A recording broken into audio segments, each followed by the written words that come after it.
Declined to bake wedding cakes for my sister-in-law after being uninvited to events and excluded in favor of my husband's ex. I was asked by my mother-in-law, MIL, a while ago to make 2 cakes for my sister-in-law, SIL, wedding. From my understanding, these will not be the main dessert or the actual wedding cake they cut for photos, just extra cakes for wedding guests with food allergies. I myself have a dairy allergy and my husband's goddaughter, who is the flower girl, has celiac. She asked me to make a gluten-free cake and a dairy-free cake. Baking is not my main job, but I did go to culinary school and I occasionally bake out of my home on the side and have made wedding cakes before. My mill said she would pay me to make them and buy ingredients, but she has yet to pay me anything or buy anything to my knowledge. She also never sent me reference photos or inspo pics of how Sil wants the cakes to look, which I did request. For added context, Sil and I are not close anymore. We used to get along well in the beginning of my relationship with my now husband, Sil's brother, but over time we have drifted apart. My husband and I are not fans of her fiancé, and that definitely has put a strain on our relationship with her, but we try to just accept the fact that if she's happy, we can be happy for her. The events over the last month have led me to not want to make the cakes for her wedding anymore, but I am just wondering if it will make me the asshole if I don't make them / back out so close to the wedding. About 4 weeks ago was Sil's bachelorette party. She got an Airbnb for the whole weekend for her and her bridesmaids and my mill. I was not invited to stay at the Airbnb. I was told there weren't enough beds, but was invited to be a part of the Saturday plans and I could get my own hotel if I wanted. It was about 2 hours away from where I live, so I just decided I would drive there and back and save on a hotel. My mill calls me the morning of and basically tries to convince me it isn't worth the drive and I should just stay home, and Sil would understand and would want me to be safe. Mill said she was worried about me driving alone on unfamiliar roads late at night on the way back. I said I didn't want to miss out on Sil's bachelorette party and said I could maybe look into getting a cheap hotel.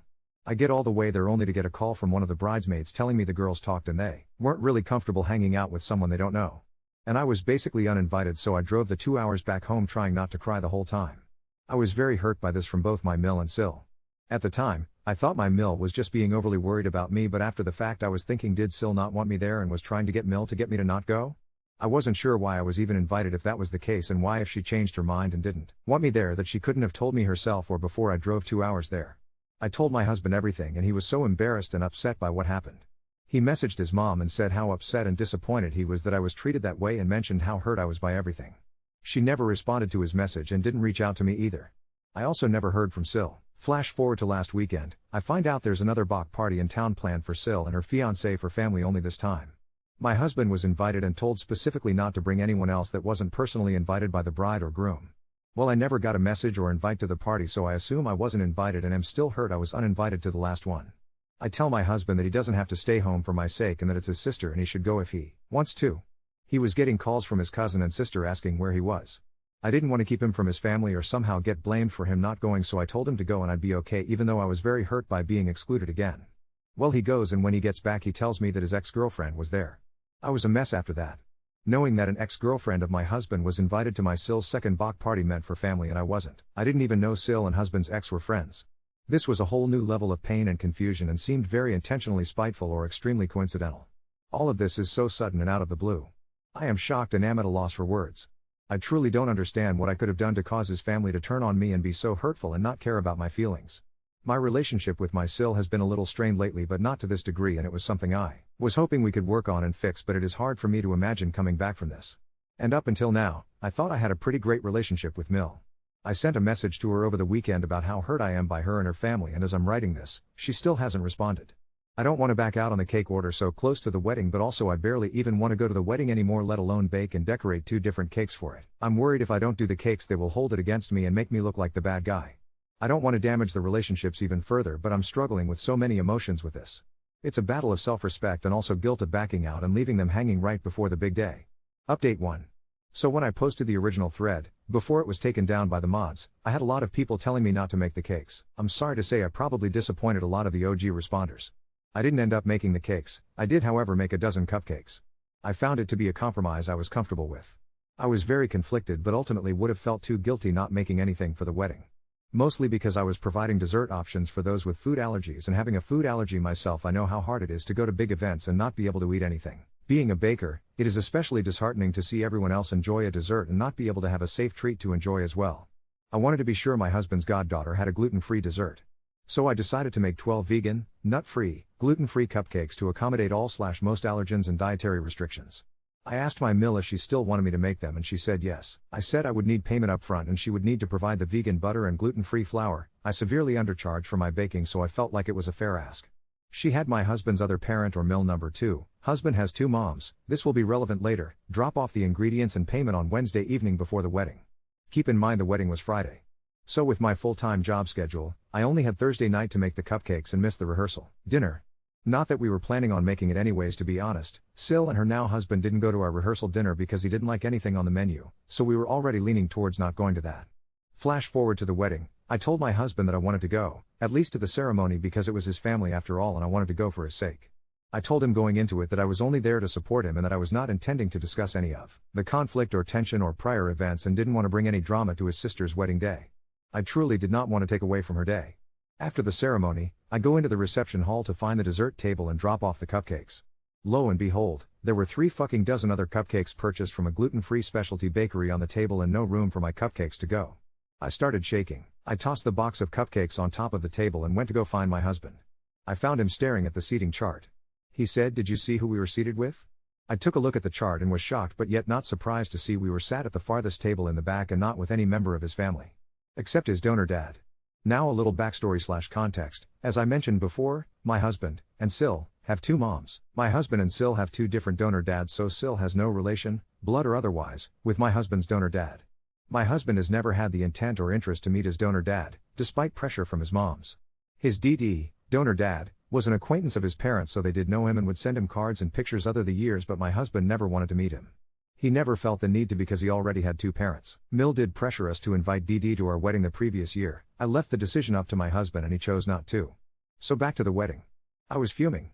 As if I wasn't already shaking enough. It's one thing to hurt me, but to mess with my husband? Hell no. I could not believe his own family would do this to him. No one should be blindsided like that and forced into meeting their DD when they've specifically expressed that they do not care to. And if husband wanted to meet his DD, it should be on his terms. It should not be sprung on him at his sister's wedding. And we're sat at the same table with him and not with any of his actual family? But wait, it gets better.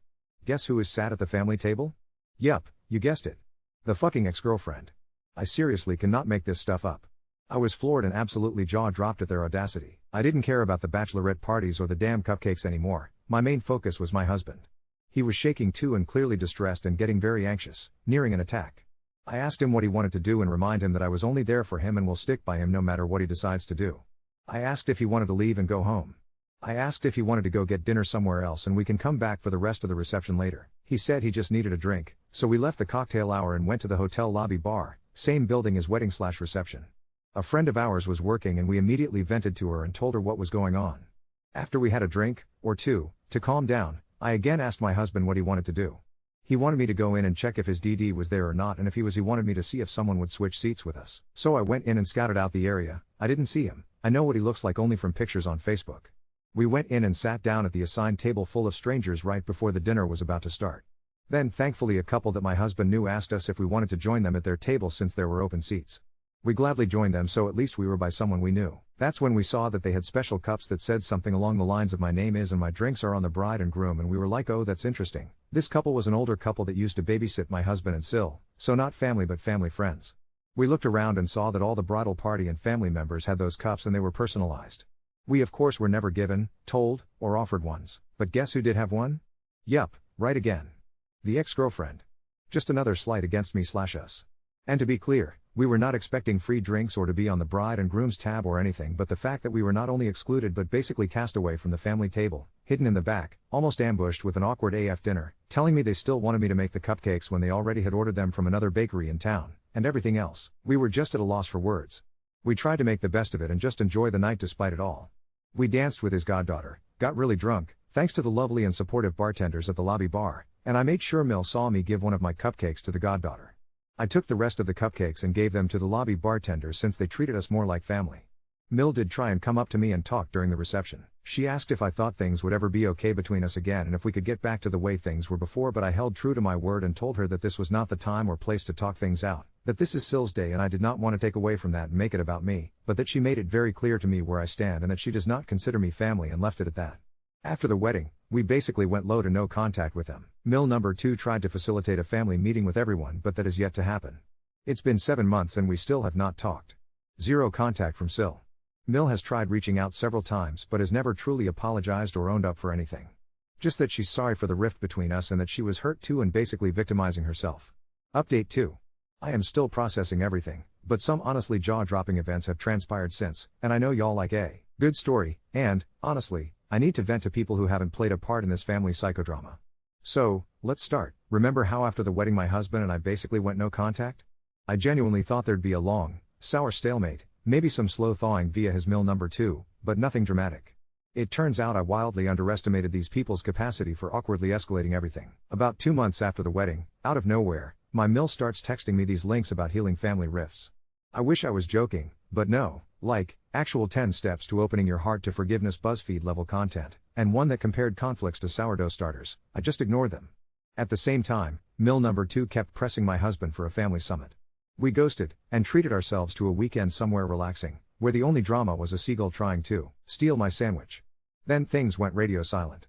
But before Thanksgiving, we both got this truly bizarre invite to Friendsgivmas, which appeared to be scheduling a Thanksgiving-Christmas combo dinner for all the extended family plus random friends, exes, new babies, probably a few neighbors, who knows. My name wasn't even on the invite, it was just to my husband, CC'd with like 27 people, including, again, his ex. He asked his cousin about it, and the cousin had no idea either. Apparently, it wasn't even Sil or Mill who created the invite. It was sent from one of Sil's bridesmaids. I noped right out and told my husband to go if he wanted, but he was so fed up at this point he just deleted the invite and we did an epic oversized sushi night at home. Points for us. From December through March the only contact we had was the occasional guilt-heavy photo text from Mill number 2, his goddaughter holding some gluten-free cupcake, not mine, obviously, or an old family photo. Meanwhile, Mill became the passive aggressor. Consider the time she tagged me in a "Life is short, eat the cake" inspirational Facebook meme as if she'd forgotten the events of her own daughter's wedding. But here's where things get, no exaggeration, next level strange. In April, I got this handwritten card in the mail, envelope addressed in unfamiliar handwriting, but with my married name and the return address, so I thought, please don't let this be a subpoena or a bill. Inside is a 2-page letter from, brace yourself, husband's ex.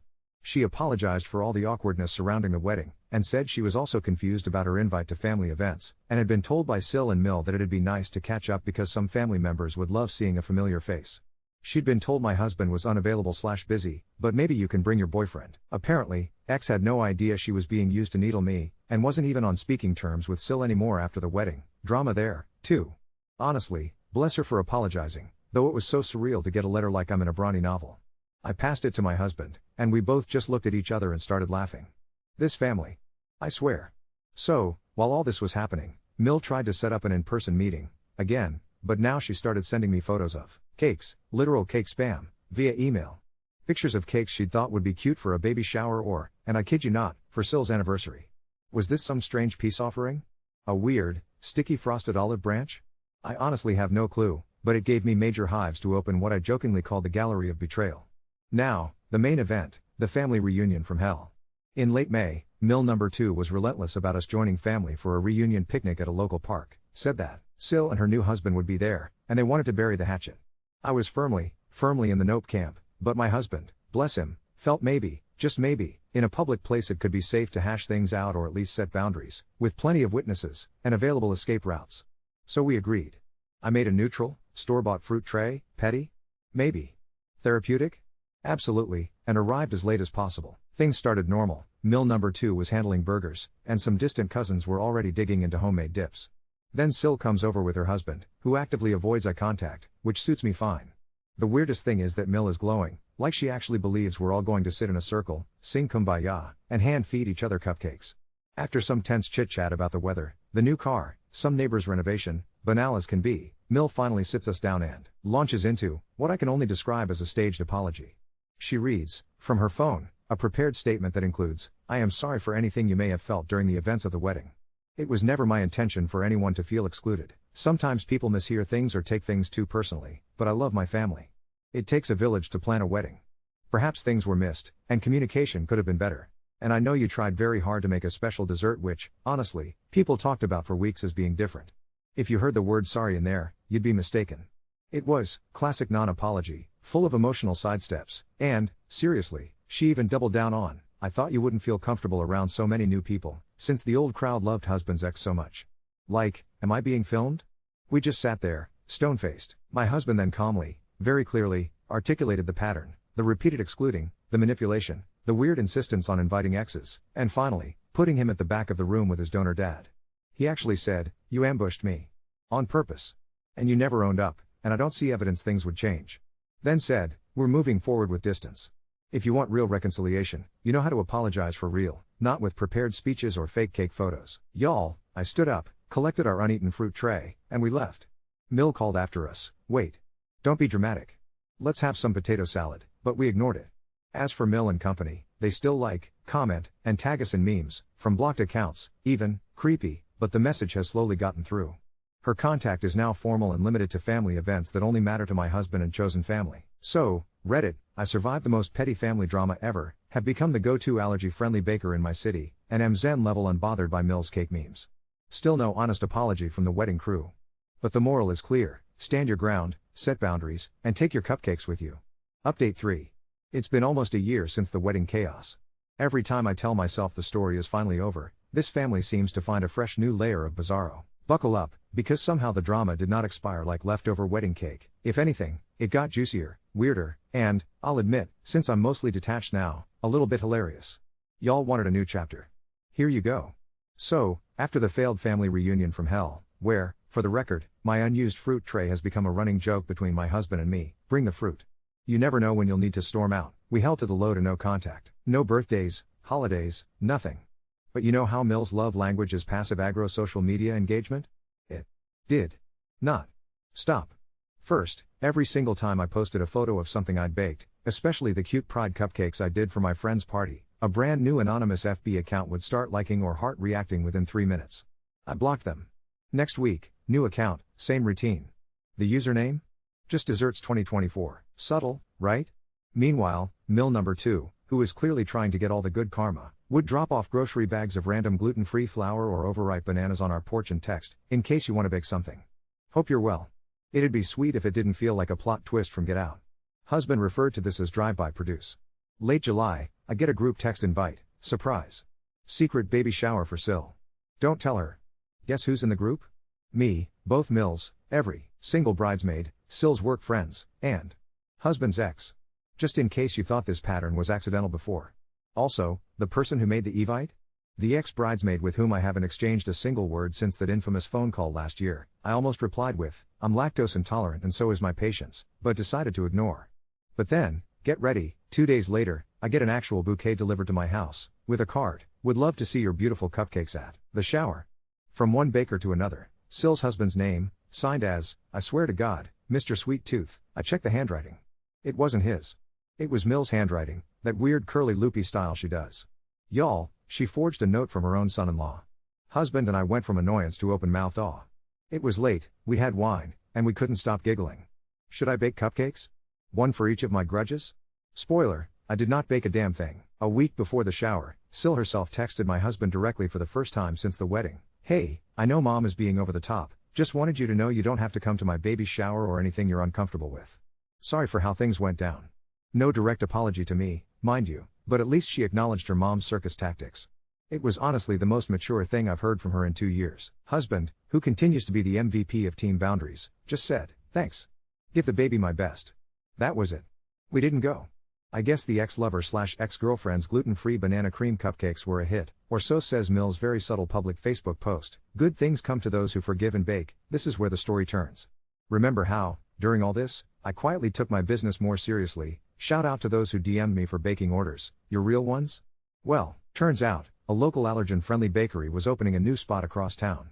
The owner reached out to me, said she'd heard about me through mutual friends in the celiac community, proof that being different with desserts is actually a superpower, and invited me to a charity bake-off event for families with food allergies. All proceeds went to a kids' camp. I was stoked. I signed up, and my table was set beautifully, spreads of cupcakes, cookies, dairy and gluten-free brownies. Halfway through, a trio walks in, Mill number 2. And, bringing up the rear, Sil, now very pregnant. I blinked twice. Y'all, Mill had brought the whole family cake incident clan as if they were crashing my press conference.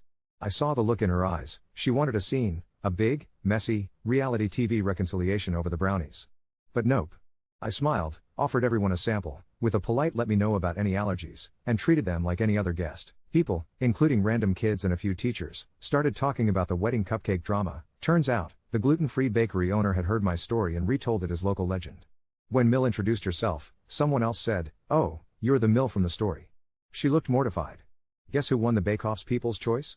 Yours truly. Guess who clapped the loudest and looked, for a second, genuinely proud and possibly embarrassed? Mill. As they left, she actually said, "Maybe I judged too soon. You're very talented." Then whispered, "We could talk, if you want." I just nodded, thanked her, and moved on. We're not best friends. I still haven't received a real apology from Sil or Mill for the wedding exiling, the seat shenanigans, or the fake cupcake orders. But the baby was born healthy, adorable photos, no invitation to the bris/christening/whatever, thank goodness, and Mill seems to genuinely want some kind of future, albeit one with boundaries. There's less spam tagging and more respect for my "I'll reach out when I'm ready." I am now booked solid every holiday. My husband and I are starting our family traditions. No more back tables, no more donor dad awkward reveals, no more ghost cake invites. Occasionally I get another meme or weird passive tag, recent favorite, forgive and flourish. With a cake made of daisies, but I mostly laugh. Update, 1 year later, the family drama that sliced even deeper just when you all thought my saga with Mill, Sil, and the cursed cakes had cooled off, I'm back. If you thought the original drama had too much frosting, wait until you bite into this latest layer. For the curious, patient, and vicariously outraged, here's what's gone down since the big bake-off. And spoiler, it's been absolutely bananas, and not the overripe drive-by produce kind. For a few blessed months after the charity bake-off, my small victory, life was mercifully quiet. Mill dialed down her cake spam. I stopped getting random bags of vegan chocolate chips, and we settled into an uneasy, but, frankly, relaxing, détente. I had more business than ever, word of mouth about the drama baker spread, and parents from the allergy-friendly event sent so many orders that my oven basically never cooled off. Until Christmas. Because in this family, holidays equals drama. It started like this: Christmas Eve. We'd been low to no contact, but at 7 p.m. sharp I get a text ping from an unfamiliar number with a gif of, you guessed it, a snowman cake. Caption, maybe this can melt the ice between us? Merry Christmas from Mill's new burner phone. I kid you not, she had acquired a third phone, for emergencies and family. Husband threw his head back and laughed loud enough to scare our cat. Correspondence spiraled up. I started receiving anonymous e-cards with puns like "let's turn over a new leaf." Of fondant. Some signed Annie B, some Sil's old school friends, who, frankly, I barely knew. Meanwhile, if I so much as posted an Insta story featuring flour, an account called Piece of Cake 2025 would immediately react, "Yep, Mill again, her spelling is, frankly, a tell," but Christmas was nothing compared to January. Out of nowhere, Mill number 2 texted my husband, "We're having a family white elephant gift exchange. No pressure, but it would mean everything if you and Op could come, even just to drop by. We all want a fresh start." Warily, we accepted, figured daylight, a public hall, and open gifts. What could go wrong? Spoiler, a lot. When we arrived, everything was dessert themed. Tablecloths, banners, chocolates at every place, and, somehow, cupcake Christmas ornaments at each person's seat. Husband, are we being trolled in 4K, right now? The gift my husband drew? A novelty cake drama magnet with a cartoon baker rolling her eyes. For your new fridge. Mill cackled. My gift, customized oven mitts that read "Let's bake up, not break up." I have photographic evidence. Everyone tried to crowd around for family photos. And then, halfway through, someone started a game, Name That Faux Pas, where each slip of paper in the bowl described a wedding mishap. Guess which one was mine? The baker brings cupcakes. Only to discover she wasn't the only one. Laughs all around, except for my husband, Sil's goddaughter, God bless her, she's Timus, and one mystery party guest who just looked mortified. At this point, I snapped. Not a yelling, table flipping scene, just a clear statement. It's fine to joke, but this whole let's laugh about trauma thing isn't bringing anyone closer. If you want a relationship, start by treating me, and my baking, with honesty and respect, not theatrics. Sil actually nodded. Mill looked crestfallen. We stayed for dinner, but took our let's bake up, not break up mitts and left silently. Things went quiet again. No news is good news. That lasted until May, when the most unexpected player entered the chat, Sil's new therapist, who, and I'm still not sure if this is a breach of something, reached out to me, via email, introducing herself as helping Sil and her family process conflict and learn to communicate directly, and asking if I'd consent to a brief phone call to help unearth some context about the cupcake fiasco. Never in my wildest dream bakes had I anticipated being deposed by a family therapist with a Gmail address. I promptly declined, very politely, but firmly, stating that any mediation should come through my own health provider or, better yet, a neutral professional. Spoiler, Mill and Sil apparently had spun the entire wedding drama as some epic misunderstanding stemming from generational trauma, food insecurity, and love languages. Okay, what was perhaps most surreal? A week later, I get a parcel from the therapist's office, a piece cake kit containing gluten-free flour, fancy piping tips, and a note, maybe a new family tradition. Signed, with a heart, the Sil last name, crew. Husband and I had to take the evening off to literally decompress. It was so performative, I thought maybe it was a TikTok prank. Oh, and the baby? Following his uneventful arrival, apparently it was decided that everyone involved in past conflicts should be given a clean slate for his sake. You're thinking, surely this means an invitation to some Meet the Baby event? Nope. Instead, my mill number 2 sent baby announcement postcards to everyone on the guest list. Except us. I only found out about the omission when a neighbor, we have mutual friends, small world, posted a photo of the baby announcement on Facebook. I commented something bland, cute. Congrats, and the next day, several different Facebook accounts sent me DMs along the lines of glad you're staying positive. Time heals all wounds, especially with babies around. I blocked, obviously. I wish I could say there's been a miraculously mature group apology, a tearful reunion, cupcakes all around, but honestly? The new normal looks like this. We occasionally bump into Mill or Mill number 2 at the farmer's market, exchange awkward blandness, and smile while clutching husband's hand so hard he jokes I'll jujube his fingers together. My husband, MVP till the end, took a new job in a different city. We've made new friends, spent the anniversary of Cupcakeageddon at a quiet bakery in our new neighborhood, and started a tradition. Every family event, we try a new dessert spot, together, no drama. The cake memes have slowed to a trickle. My final one? A GIF emailed from an account called The Icing on the Piece with a rainbow cake and a single word, growth. Honestly, I'm happy to let the family keep their growth memes, their drive-by bananas, their sitcom-level apologies. I've got my kitchen, my husband, our peace, and, hilariously, the most booked allergy-friendly bakery dates in the whole city. Moral of the extended, frosted epic: even if the apology never comes, you can still rise, like, gluten-free, dough, and build a sweet life out of scraps. And if anyone ever tries to bait me into another white elephant reunion with oven mitts, I've got the perfect fruit tray, one that I'll pick up on my way out.